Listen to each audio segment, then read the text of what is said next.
नमस्कार, आप देख रहे हैं न्यूज प्लस 21। मैं हूं आपके साथ ललिता चक्रधारी। सबसे पहले हमारे सभी दर्शकों को नवरात्रि की ढेर सारी शुभकामनाएं। और आज नवरात्रि का पहला दिन है और नवरात्रि के पहले दिन की शुरुआत हम जानेंगे कि किस तरह से राशि फल पर इस बार नवरात्रि का असर दिखेगा और 12 राशियों के बारे में आज हम बात करेंगे। हमारे साथ मौजूद है पंडित गणेश दत्त त्रिपाठी जी। बहुत बहुत स्वागत है पंडित जी आपका हमारे चैनल में। और पंडित जी से हम जानेंगे 12 राशियों के बारे में कि किन किन राशियों को किस तरह के उपाय करने होंगे और किन उपायों से उन्हें लाभ प्राप्त हो सकती है, उन्हें एक सही मार्गदर्शन मिल सकता है। तो चलिए शुरुआत करते हैं पंडित जी से। पंडित जी 12 राशियों के बारे में आप हमें बताइए। जी, आज शारदीय नवरात्र प्रारंभ हो चुकी है और माँ जगदम्बा की पूजा आराधना करने से लोगों की मनोकामना पूर्ण होती है और जातकों की मनोकामना पूर्ण होगी, मांगलिक कार्य होंगे। जैसे कि जो कुंडली में बताया जा चुका है कि 12 राशियां होते हैं, 27 नक्षत्र होते हैं। तो पहली राशि मेष राशि है। मेष राशि वालों के जातकों को इस बार जो उनके गोचर ग्रह हैं उसमें राहु का भ्रमण है, जिससे जातकों को मानसिक तनाव व शारीरिक कष्ट हो सकते हैं। पत्नी से थोड़ा सा अनबन हो सकता है। आप सावधानी पूर्वक रहें और शांति पूर्वक रहें, सामंजस्य बना करके चलें। तो और दूसरे जो है वो द्वादश ग्रह में द्वादश के स्थान पर जो गुरु है वो थोड़ा सा शुभ कार्य दे रहे हैं, अच्छा कार्य दे रहे हैं। आपके व्यापार में भी काफ़ी उन्नति हो सकती है और धन जो है वो यात्रा में खर्च हो सकते हैं। आपका व्यापार सामान्य रहेगा, समय अच्छा चल रहा है। आप शिव जी की आराधना करें, उपासना करें, आपको लाभ होगा। दूसरी राशि वृष राशि है। वृष राशि के जातकों को शुभ फल की प्राप्ति हो सकती है। मांगलिक कार्य होने की संभावना है।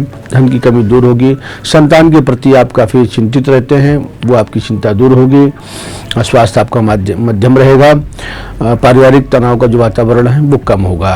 आप हनुमान जी की उपासना आराधना करते रहें, आपको लाभ होगा, आपके कार्य में प्रगति होगी। तीसरी राशि मिथुन राशि है। मिथुन राशि के जातकों को धन का लाभ होगा। उपहार आ सकते हैं, कहीं से उपहार मिलने की संभावना है। परिवार के प्रति आप बहुत ज़्यादा चिंतित हैं, वो दूर होंगे। स्वास्थ्य आपका मध्यम रहेगा। व्यापार में सुधार होगा। आप हनुमान जी की उपासना करें, आपको लाभ होगा। चौथी राशि कर्क राशि।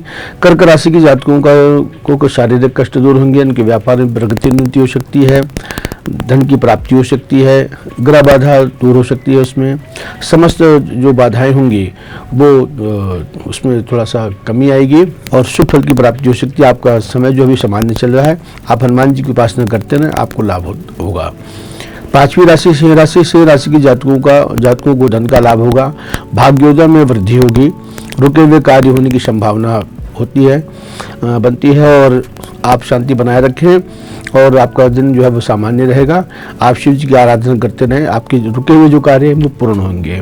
छठवीं राशि कन्या राशि। कन्या राशि के जातकों का बौद्धिक क्षेत्र कार्यों में बहुत ही अच्छा योग है, प्रगति का योग है।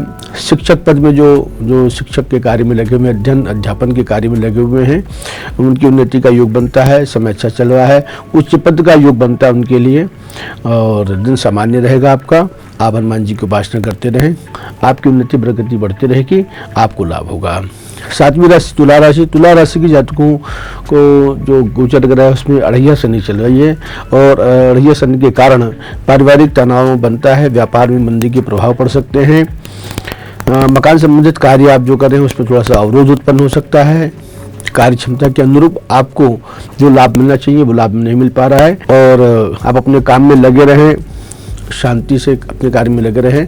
आप हनुमान जी की उपासना, सुंदरकांड का पाठ, हनुमान चालीसा का पाठ 41 दिन तक लगातार करते रहें, आपको लाभ होगा। आठवीं राशि है वृश्चिक राशि। वृश्चिक राशि के जातकों का समय जो है वो चल रहा है। संतान के प्रति जो उनकी चिंता है वो दूर होगी। सुखद समाचार मिलने के संकेत देते हैं। पारिवारिक चिंताएं दूर होंगी। व्यापार सामान्य चलेगा और नए व्यापार भी आप प्रारंभ करना चाहेंगे तो वो प्रारंभ कर सकते हैं। उसमें आपको व्यापार में वृद्धि प्रदान हो सकते हैं। आप हनुमान जी की उपासना करें, आपको लाभ होगा। नौवीं राशि धनु राशि। धनु राशि के जातकों पे 37 शनि का प्रभाव है और 37 शनि के प्रभाव होने के कारण जमीन जायदाद के संबंधित कार्यों में बाधा उत्पन्न हो सकती है। धन की प्राप्ति जो होने वाली है या होती है उसमें कमी आएगी। दाम्पत्य जीवन में थोड़ा सा विवाद की स्थिति के संकेत बनते हैं। आपका व्यापार मध्यम होने के कारण तनाव उत्पन्न हो सकता है। आप अपनी शांतिपूर्वक अपने कार्य में लगे रहें, आपको लाभ होगा। आप हनुमान जी की उपासना और हनुमान चालीसा का पाठ करते रहें, आपको लाभ होगा। 10वीं राशि मकर राशि। मकर राशि के जातकों पे 7.5 शनि का प्रभाव है, तो उनमें भाइयों में थोड़ा सा विवाद की स्थिति निर्मित होती है, तो उन चीज़ों में आप थोड़ा सा शांति बना करके चलें। अनबन होने की संभावना होती है। धन का उपयोग जो है वो आप विचार करके कहीं पर करें, और नया कार्य अभी प्रारंभ ना करें, नया कार्य प्रारंभ न करें। आप हनुमान जी की उपासना आराधना करते रहें, आपको लाभ होगा। 11वीं राशि कुंभ राशि है। कुंभ राशि के जातकों पे भी 7.5 शनि का प्रभाव है, और 7.5 शनि होने के कारण उनके व्यापार में थोड़ा सा हानि उत्पन्न होती है। हानि होने की संभावना है। आप कोई नया कार्य न करें, भाइयों को कष्ट हो सकता है। पारिवारिक तालमेल नहीं बन पाता। बिना विचार किए और नया काम आप शुरू न करें। आप हनुमान जी की उपासना करें, शनिदेव आपके ऊपर कृपा करेंगे। आप सिंदूर चढ़ाएं हनुमान जी को, चमेली का तेल चढ़ावें, आपको लाभ होगा। 12वीं राशि मीन राशि है। मीन राशि के जातकों पर गुरु का भ्रमण होने के कारण सुख समृद्धि वैभव होने के संकेत मिलते हैं। संतान के लिए सुख की प्राप्ति हो सकती है। संतान में सुख की जो कामना होती है उसमें संकेत मिल सकते हैं। व्यवसाय के लिए आपका जो समय है बहुत शुभ रहेगा, बहुत अच्छा रहेगा। संचित पूंजी जो आप जमा करके पूंजी रखे हुए हैं उसमें थोड़ा सा आप सावधानी बरतें, और वो प्रभावित होने का योग संकेत बनता है। स्वास्थ्य आपका मध्यम रहेगा। आप गुरु की आराधना करें। गुरु मतलब गुरु ग्रह जो हैं उनकी आराधना करें। चने का दाल, पीला कपड़ा, इसका दान करें आपको लाभ होगा।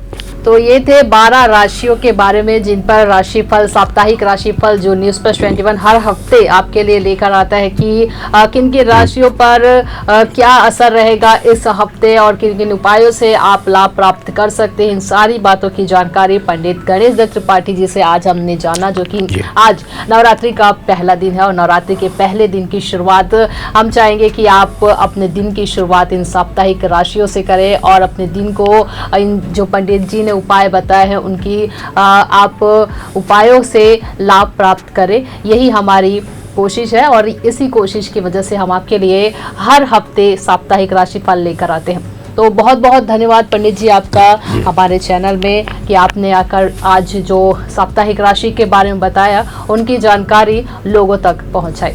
तो ऐसी ही तमाम जानकारी से लगातार अपडेट रहने के लिए आप बने रहिए न्यूज़ प्लस 21 पर। हम अगले हफ्ते फिर लेकर आएंगे साप्ताहिक राशिफल पंडित गणेश दत्त त्रिपाठी जी से और चर्चा करेंगे। और साथ ही साथ अगर आपको कोई और सवाल आपको करना है, किसी समस्या का समाधान पाना है, तो नीचे दिए गए मोबाइल फ़ोन नंबर पर आप पंडित जी से कांटेक्ट कर सकते हैं और साथ ही साथ आप हमें कमेंट करके भी बता सकते हैं। तो तमाम जानकारी के लिए देखते रहिए न्यूज़ प्लस 21, आपके हक की बात।